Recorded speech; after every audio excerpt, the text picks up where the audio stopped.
I've always had a problem with taking it personally when any of my employees quit, and I'm dealing with that right now. We have an employee that just put in his 2 weeks notice.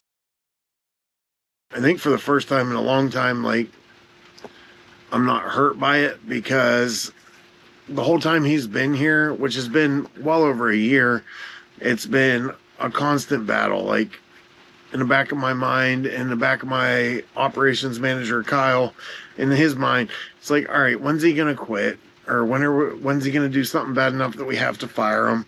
We actually brought him in to fire him at one point, and he told us what he had going on at home, and like, we felt bad and we let it go on for a while after that. And it's a weird dynamic, right? Him specifically, when he came in, we had him in a floating position. We were finishing up some contracts and doing some services that we no longer do. So he showed that he could be a good worker. So we gave him extra money to be what we called a floater. He would bounce back and forth between different services that we offered to make sure this stuff got done until our contracts expired. So because he was willing to do that and willing to learn multiple things at the same time and coming into work every day and not knowing what he's doing, we thought that it was worth paying him a little extra, a couple dollars more an hour than anybody else at his skill level would be making. So then fast forward, 6-9 months, his team leader that he had started with had left, and it left him there kind of cleaning up the pieces. We finished out our contracts on these other services that we offered, and we pulled him back into our utility services, which is a whole lot of dirt digging and making repairs. But when you first start it, you dig holes for a long time. There's a lot of people here that have been doing it longer than you. You learn from them, you do the labor, and let them teach you over time how to get better at what you're doing. And that's what he got moved over to. And also because he had a good driving record, a valid driver's license, that's worth money in our company. So you put all those things into play, and he's making a couple more dollars an hour than anybody else would be at his level. But like I've said in other videos, I'm never going to take money away from somebody. It wasn't his fault that he came in and got put in a position where we needed him to be flexible and bounce around and do different things. That's on me. So because he was willing to do that, I'm willing to give him the benefit of the doubt, keep him at that extra pay level, even though his skill didn't reflect it. And I'm okay with that. I'm not going to hold that against him. That was my choice, right? So throughout the last year and a half, there's always been something going on. It's, this thing's breaking or this thing's happening. I'm late because of this. I need more hours. So we go out of our way to help him out and make sure he has extra hours. Oh, you want to work on Saturday because you didn't get enough hours during the week? You want to get extra overtime? Come out to our property, do some weed eating. We'll pay you time and a half. Like, if you're struggling, we want to help you. And that's what we did. And we've done it repeatedly. But then during the week when there's stuff going on, he's the first one to leave. So if you're not willing to hit your 8 to 10 hours a day on a normal work day, and then we're still giving you time on the weekends, or, he's coming in at 6:30 when everybody else starts at 7, and we let him do that because he'd come in, he'd sweep up the warehouse, do a couple little things, make himself some coffee, hang out for a bit, and we're paying him for that extra 30 minutes. So that's, that's whatever. That 30 minutes is, what was he making exactly? I think, so that extra 30 minutes is more than $10 an hour. And so we're giving him an extra $10 a day just to come in because he wants to make a little extra money. And I'm okay with that because we really treat our employees like family. Like, if they're struggling, we're struggling, and we want to help them out because we want them to stay here, and we value their time, we value their problems, and we value their future. And we try to map out a clear path forward whenever you come to work for us, where, all right, you have to come in, you make this much, and then you have to prove yourself over time till you get to a certain point. And then once you get to that certain point, now you get all these extra benefits, you get all this extra money, you get pay increases, you get extra bonuses. Not to mention, for every year that you're here, you get a multiplier on your bonus, your biannual bonus. Like, we do all kinds of stuff to promote longevity. It takes a lot to train somebody in what we do. So I try to be very cognizant of that in every decision I make, making sure people stay. And it's happened in the past where when we were still building up our company, and it's like, man, I have employees that are absolutely amazing at their job, and like, yeah, they have stuff going on that cause us grief, but like at the end of the day, they're the only ones that can do what they do. And it's like, if they quit, I don't know what I'm going to do, right? And we've been through that multiple times. And you know what happened? When they quit, I found out that other people can do what they do. Not only can they do it, but they can do it better because they were taking advantage. And it was on me because I didn't realize exactly what they were doing on a daily basis. And in one instance, somebody that was completely running my field at one point, he left, and all of a sudden our inventory costs dropped dramatically. And again, that's on me because I didn't have the things in place to track our inventory properly. This was at the beginning of us, really getting into things, and COVID happened and all this stuff going on. And I wasn't doing the proper things to make sure I was tracking what everybody was doing. And as soon as he left, I'm like, man, how are we going to replace this? And you know what? That gave us a headache for about a month. We figured it out. And then what we figured out is we were saving a ton of money because we were paying him for what he was doing. And he was, I don't want to say stealing, but he was taking stuff for side jobs, and the amount of money we were spending on inventory on a monthly basis cut in about half. So I gave him so much freedom that he was able to go essentially start a side business using our equipment and our materials, and then turn it into a full-time gig. And by the time he had made up his mind, it was too late. I wasn't trying to talk him out of it because he had already had all the pieces in place. And, I don't like to see anybody fail, but I wish I could tell you that it's been super successful for him, but he has had a rocky road, and he hasn't managed to get ahead, and he's still struggling, just even worse than he was when he was working for us. So, and that was years ago. So if he would have stayed with us, the point he'd be in his career with us now would have been huge, and he could have been making double what he was making then. But everything happens for a reason. We go with the flow. We do these things. This is the first employee that I've had put in a notice. This back to present time. The employee that put in his notice this week, it's the first time that I've had an employee put in a notice, maybe ever, that it wasn't a surprise. It didn't hurt my feelings, because the whole way through the process, it's been like, and it's not just me, it's my operations manager, Kyle, and my VP, Jen. Like, we're all trying to deal with him and like help him out, help his family out. And all along the way, it's just everything is a headache, and like we just keep doing more and more and more, but we're not getting anything back in return. And when he finally put in his notice, it's like, okay, cool. Like, we've been waiting for this. It's like every time something doesn't go his way, he's threatening to quit. But when he needs to borrow money, or needs the extra time off, or needs this or needs that, he's willing to recommit to us. And it's like, we've been dealing with the up and down for a while. And like, sometimes that's what you have to do. And you hope at the other end of this, that somebody becomes a long-term employee, and they become amazing, and they invest in themselves into the company, and then they get to see the fruits of their labor in the long term. But for him, it was just like, it was hard to believe that was going to ever happen. And now we're at that point, right? He put in his notice, which I appreciate that he gave us a couple weeks notice.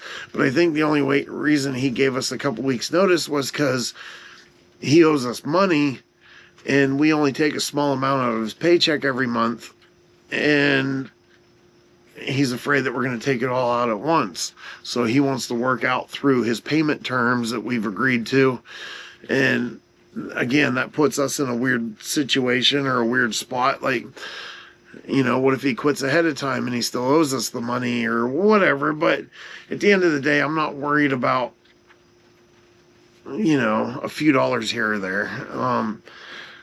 I don't want to set him up for failure before he sets himself up for it, if that makes sense. So I don't know what he's doing, where he's going, but the whole time we felt like if he could go somewhere else and make an extra $1 an hour, he was going to leave us. And this just shows that, like, yep, that's fact. But what I'm getting at with this whole video is, like, you can't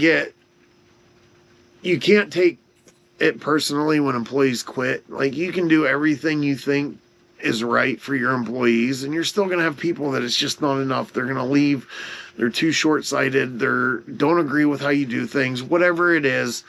And it's going to be okay. You're going to figure a way back out of it. No matter how important they seem, there's a solution. And if you're a good entrepreneur, you're going to jump in and you're going to figure it out. There's nobody that can leave that is going to cause me to crash. And I've proven that a couple times now.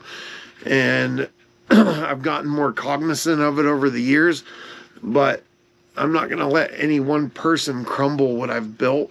So I need to be aware of that. And the people that have been with us for years appreciate their job, appreciate what we do, and appreciate how we take care of them. And in turn, I appreciate what they do for me, because everybody gets caught in this thing of like, oh, look what I did, look what I created, look at what I built. But there's no I in this. Like, maybe for other people there is, but I'm just talking about my experience. I couldn't have done any of this stuff that I've done without my team that I've put together and my employees, clean down to the ditch diggers that'll probably never be anything more than a ditch digger. Like, they show up every day, they do their job, they provide me the opportunity to do the things I do. They provide me the opportunity to hire the management team that I have. If it wasn't for all these people, like, I wouldn't be where I'm at. So, like, I'm eternally grateful for everything that every one of my employees do. And if they can't, we're at a point where if they can't see my appreciation, then it's not a good fit for them, because I do everything I can to show my employees how much I appreciate what they do, including completely changing how we do business over the last few years, right? Our whole restructuring was based around making sure that our customers were happy and making sure our employees were happy. It had nothing to do with me or my management team.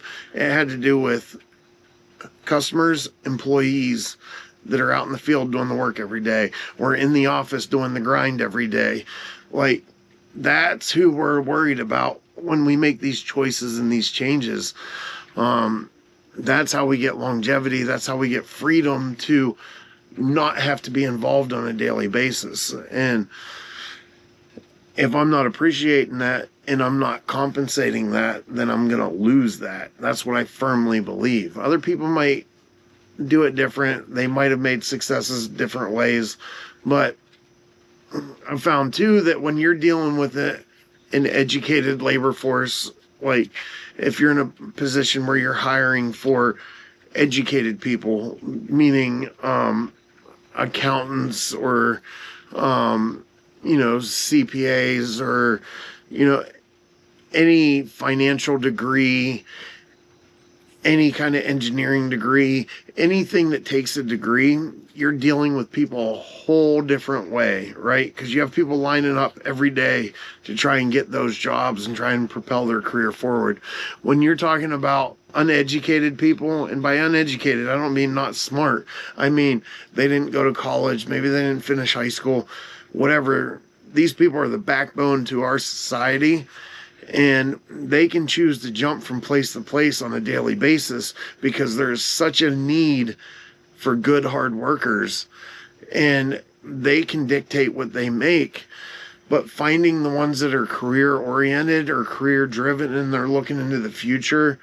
They're looking about how they're going to take care of their families. They're looking about, I don't want to be in a ditch for the next 40 years. I want to work my way up. I want extra opportunities. Like finding those people that can look and see beyond the trees and see the forest, or see the forest through the trees, right? Those are the people that we're after, and they're the ones that are hard to capture. And you have to, it's not about how much you pay them an hour. That's just one thing. I feel like anybody in any of these type of positions can go leave one day, make $1 an hour more the next day. It's not a problem. And this isn't all your trades. But knowing that, okay, this is what I'm making per hour, but there's so much more to it, and that even if things slow down, I'm still protected. Even if things go to crap, I'm still protected. Even if whatever happens, me and my family are protected. That goes so far for the right people. And that's what we try to provide in everything we do. I used $20 an hour as an example, I think, earlier. And I don't want anybody working for me making less than $20 an hour. And again, you're talking about people that all they do is dig dirt during the day. But there's still an expectation of knowledge being learned during that process. So I want to make sure that I'm paying them enough to give them enough time and enough of a buffer to be comfortable enough to learn what's next, right? So when you're paying people between $20 and $30 an hour for labor positions, you expect something in return. And that's what I do. It's a trade-off. But we wouldn't make what we make with the efficiency that we do it if we weren't offering the right things. So, said a whole lot of things. I hate to see this employee go. I hope it works out for him. I'm worried for him because of some decisions he's been making. He's young. Everything's quick decisions. Overextending himself, and he's trying to build a family, and I hate to see anybody suffer through that.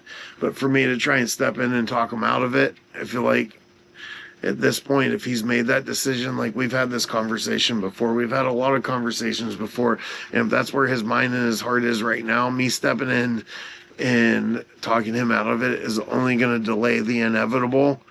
And either he's going to succeed or he's going to learn some lessons along the way.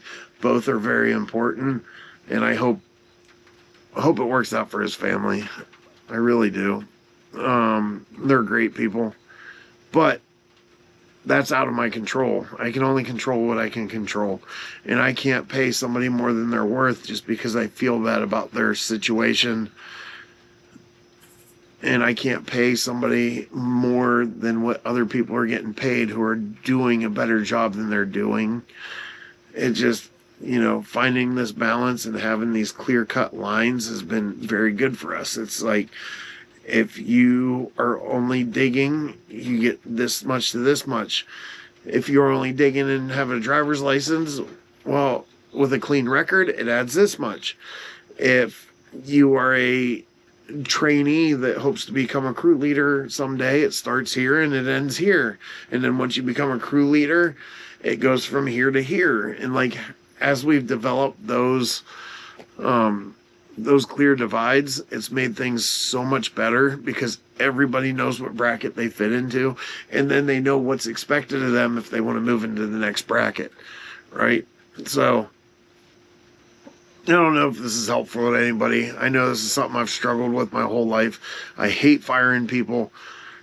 I even more hate when people quit on me. And every time I have to reevaluate myself and make sure that I'm not the one at fault and I'm not the one screwing up. And that my management team is the right team to keep people motivated and in place. And like, I've never felt better in our whole the whole time we've been operating GCS than I do right now, that all the right pieces and parts are in place. And if somebody wants to leave, especially at a lower level, then we shouldn't have any trouble finding somebody to replace them. And hopefully we'll find the right person. But for every employee that we've had that stayed more than 5 years, we've probably had 10 or 15 that have left within a year. So it's a balance. It's really putting the time and effort into the ones that we see a future with and trying to keep them engaged and trying to really show them what the future holds. And if that's not enough for them, then it's not the right spot, and letting go of that and moving on to the next person and the next opportunity. It's just never fun because I care. I don't want to see anybody struggle. Struggling is not fun. I've been there. I've done that. Let me know what y'all think. Throw me a comment down below. Like, follow, and subscribe. Make sure you don't miss any more of these talks. Check out the few podcasts we've been doing. We're building $1 million business in 1 year. If you haven't seen all the videos, go start back at day one and see what we've been doing. Check us out. And as always, stay broke.